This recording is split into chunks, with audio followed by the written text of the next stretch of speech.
जय श्री कृष्णा।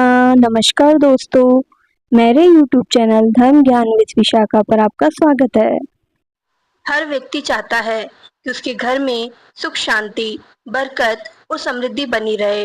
हम मेहनत करते हैं ताकि आमदनी बढ़े और खर्चों पर नियंत्रण बना रहे। लेकिन कई बार ऐसा होता है कि पैसा आता तो है लेकिन टिकता नहीं। धीरे धीरे सारे पैसे खत्म हो जाते हैं और जेब हमेशा खाली लगती है।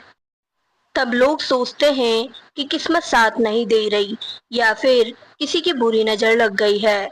वास्तुशास्त्र कहता है कि इसकी असली वजह आप ही के घर में हो सकती है। घर में मौजूद कुछ छोटी छोटी वास्तु की गलतियां आपकी मेहनत की कमाई को धीरे धीरे बाहर निकाल देती है और आपको पता भी नहीं चलता। इस वीडियो में मैं आपको बताऊंगी कि आपको किन बातों का ध्यान रखना चाहिए। नंबर 1, घर की मुख्य महिला स्नान करके मुख्य द्वार की देहरी पर एक लोटा जल रोजाना डाले तो माँ लक्ष्मी का आगमन होता है। माता या पत्नी से झगड़ा करने पर धन संबंधी रुकावटें आती है। नंबर 2, घर का मंदिर या पूजा घर ही वह जगह है जहाँ से सबसे अधिक सकारात्मक ऊर्जा फैलती है।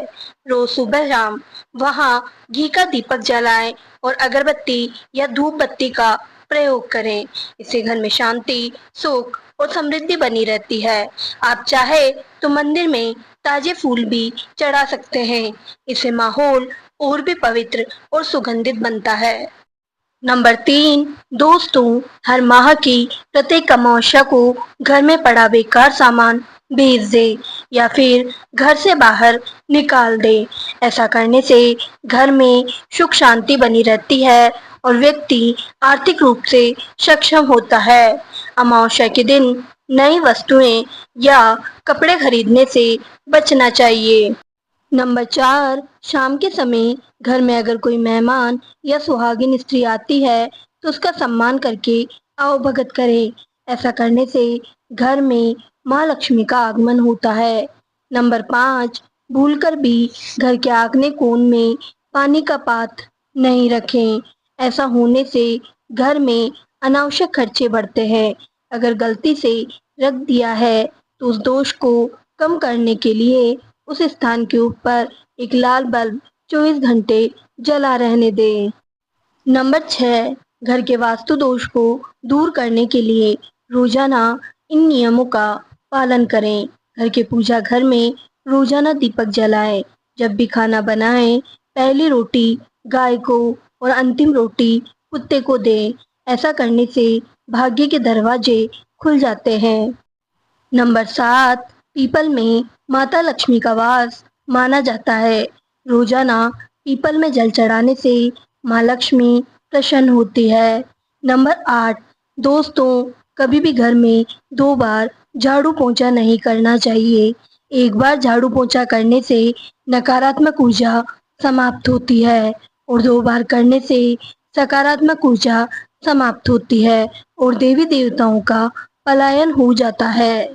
नंबर 9, घर में तुलसी और दाड़िम का पेड़ जरूर होना चाहिए। ये दोनों ही धन आगमन के लिए शुभकारी होते हैं। तुलसी को माता लक्ष्मी का स्वरूप माना गया है। अगर तुलसी का पौधा सूख जाता है तो ये घर की आर्थिक स्थिति को कमजोर करने और नकारात्मकता का कारण बनता है। नंबर 10, दोस्तों, अगर किसी भूखंड में ईशान कोण कटा हुआ हो तो इसे बिल्कुल नहीं खरीदे, क्योंकि ऐसे घर में रहने वाले लोग दरिद्रता को भोगते हैं। ऐसे ही ईशान कोण में स्थित शौचालय भी घर में गरीबी और रोग को आमंत्रित करता है। नंबर 11, दोस्तों, घर के अग्निकोण, ईशान कोण, उत्तर और वायव्य कोण के बीच में अलमारी या तिजोरी रखने से खर्चे बढ़ते हैं और धन कम होता है।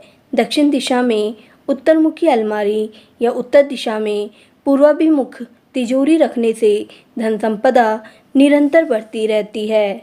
नंबर 12, अगर किसी मंदिर में सिक्का या पुष्प गिरा हुआ मिल जाए तो इसे लाल कपड़े में बांधकर अपने पूजा घर या धन स्थान पर रखें। ये भगवान का आशीर्वाद माना जाता है और इससे धन संपदा में भी आकस्मिक लाभ मिलता है। नंबर 13, आग्नेय कोण में रसोई घर, ईशान कोण में पूजा घर और नैऋत्य कोण में बेडरूम का होना शुभकारी होता है। ऐसा होने पर घर में सुख संपत्ति और धन की निरंतर वृद्धि होती है। नंबर 14, अगर घर में जल निकासी की व्यवस्था ईशान कोण में हो तो ये धन के लिए बहुत लाभकारी होता है। इसके विपरीत जल निकासी अगर पश्चिम या नैऋत्य कोण में हो तो सुख शांति और धन का नाश होता है। नंबर 15, घर का मुख्य दरवाजा सिर्फ लोगों के आने जाने का रास्ता नहीं होता, बल्कि यहीं से ऊर्जा भी घर में प्रवेश करती है। अगर दरवाजे पर जमी हुई धूल है, टूटे टाइल्स, जंग लगे हिस्से या कोई गंदगी है तो ये सभी चीज़ें सकारात्मक ऊर्जा के रास्ते में रुकावट बनती है और धीरे धीरे घर की बरकत खत्म होने लगती है। धन्यवाद दोस्तों। अगर आपको मेरी ये वीडियो पसंद आई है तो चैनल को लाइक, शेयर एंड सब्सक्राइब करना मत भूलना।